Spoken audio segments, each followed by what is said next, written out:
You know the words. Every child does. 4 innocent lines that have echoed through centuries of nurseries. But beneath this childish veneer lies one of the most disturbing stories ever hidden in plain sight. The rhythm bounces along harmlessly until it delivers its devastating conclusion. This isn't originally about an egg breaking. It is a coded message about the helplessness of human effort, wrapped in a riddle that reveals the most fundamental horror of human existence. Some things, once broken, can never be restored. Those theories about civil war cannons or fallen kings are elaborate fabrications, constructed down the line to bury an even more disturbing reality. The darkest truth about Humpty Dumpty begins not with eggs or cannons, but with a bottle. In the late 1600s, Humpty Dumpty wasn't a character at all. It was a drink. Picture the grimy taverns of Restoration London, where the air hung thick with pipe smoke and the stench of unwashed bodies. Sailors hunched over splintered tables, their faces weathered by salt and sun. Serving girls navigated between grabbing hands, sloshing ale onto sawdust floors, already sticky with spilled beer and worse. Behind the bar, a proprietor would call out, "Humpty Dumpty," as he ladled a steaming mixture from an iron pot, boiled ale mixed with cheap brandy, hot enough to scald, strong enough to drop a man where he stood. The patrons would down it in desperate gulps, their throats burning, their eyes watering. Within minutes, they'd stumble toward the door, faces flushed crimson, bellies churning with the toxic brew. By the second or third round, they'd be humped over, ready to be dumped in the gutter. A particularly vicious concoction that could destroy a man from the inside out. The Oxford English Dictionary confirms this etymological origin, documenting how this potent brew gained its name from the way it left its victims, humped over and ready to be dumped. By 1785, the term had evolved into something even more sinister. It became slang for the kind of person who consumed these drinks. Short, squat, clumsy drunkards whose bodies had been ravaged by alcohol. The linguistic connection is undeniable. Hump for their hunched posture, dump for their inevitable collapse. These weren't just social drinkers. These were the broken souls you'd find slumped against tavern walls in the seediest parts of London. Men whose lives had been so thoroughly destroyed by vice that even the combined efforts of their community couldn't lift them back to their feet. When the earliest version appeared in print in 1797, it didn't mention kings or horses at all. Instead, it spoke of 80 men and 80 more, that's 160 people, who could not make Humpty Dumpty where he was before. Imagine a crowd gathers around a collapsed figure, sprawled beneath a low stone wall where the drunks often perched to watch the world spin by. His clothes are soaked with ale and worse, his face purple-red from years of drink. One man grabs his shoulders, another his feet. More join in. 10, 20, 50. Soon the entire neighborhood has assembled, 160 strong, all pulling and lifting and straining, but his body remains limp as wet cloth, his breathing shallow and rattling, his eyes rolled back to show only whites. They can prop him up momentarily, but the second they let go, he collapses again like a sack of grain. The more they try, the clearer the terrible truth becomes. This isn't just a man who has fallen. This is a man beyond all human help, destroyed so completely by his vice that no amount of community effort can restore him. The wall wasn't a castle fortification. It was a tavern bench or a low stone barrier where drunkards would perch before their inevitable fall. Across Europe, different cultures developed their own variations of rhymes about irreversible falls, each capturing the same essential horror. In Denmark, children sing of Lille Trill, little roll, a chubby boy who tumbles down a hillside. But in the original Danish, the story is darker than it sounds. Lille Trill doesn't just fall, he revner, splits open like overripe fruit. The Danish children watching don't just fail to help him. They stand in a circle, singing, as if his destruction were entertainment. The rhyme ends with Lille Trill's insides spilling out som dej, like dough, while the other children count the pieces. travel to Germany, and you'll hear of Humpelken, whose very name mimics the sound of something round and heavy bouncing downstairs. In the Rhineland version, Humpelken sits not on a wall, but on a church steeple during a wedding. When the church bells ring, the vibration shakes him loose. He plummets through the wedding party below, splattering across the white dress of the bride. The congregation, described as all the bishop's men, kneel around the stain, praying, but their prayers can't undo what gravity has done. The wedding becomes a funeral. The white dress stays red. While these European cousins share the archetypal theme of irreversible destruction, the English Humpty Dumpty stands apart with its specific origins in alcoholic degradation, a uniquely British darkness born from the gin-soaked gutters and ale-stained tavern floors of a society grappling with the human wreckage of industrial-scale drinking. Other cultures imagined mythical falls. England encoded the all-too-real collapse of men destroyed by vice, but the rhyme's dark power transcended its original meaning. By the early 1800s, this tale of a drunkard's irreversible collapse had transformed into something else entirely, a children's riddle. The morbid specificity of alcoholic destruction proved so effective at describing something utterly broken that people began using it as a puzzle. What sits on a wall, has a great fall, and cannot be put back together again? The answer, divorced from its grim origins, became obvious: an egg.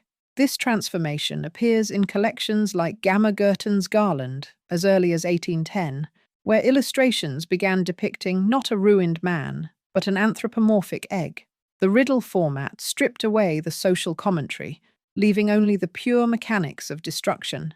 Children who recited it had no idea they were echoing a cautionary tale about the limits of human salvation. The egg became the perfect visual metaphor: fragile, precarious, and once broken, impossible to restore. The famous line about all the king's horses and all the king's men that everyone knows today, it didn't exist in any early version. This political element was artificially grafted onto the rhyme around 1813, over 15 years after the first documented printing. The proof comes from an unexpected source: British parliamentary records. Picture Westminster Hall on a grey March afternoon in 1813. The oak-panelled chamber echoes with heated debate about the catastrophic state of British colonial policy in India. The East India Company's mismanagement has created famine and revolt. Military expenses are hemorrhaging the Crown's treasury. Then, a member of Parliament rises, perhaps someone like Henry Brougham, known for his cutting wit, and his voice booms across the hushed assembly. "Gentlemen, our situation in the subcontinent reminds me of a children's riddle. All the king's horses and all the king's men cannot put our Indian policy together again." A ripple of nervous laughter spreads through the chamber. Some members shift uncomfortably in their seats. The nursery rhyme, once about a neighborhood drunk beyond salvation, now an innocent riddle about an egg, has just been weaponized into a devastating critique of royal incompetence. It wasn't someone hiding the original meaning. By replacing 80 men with the king's men, the rhyme morphed from a tale about community helplessness into a subversive commentary on state failure. The message became radical. If the king's own resources, his military might, his loyal servants, couldn't fix this simple problem, what did that say about royal competence? The evidence becomes even more damning when you trace what happened next.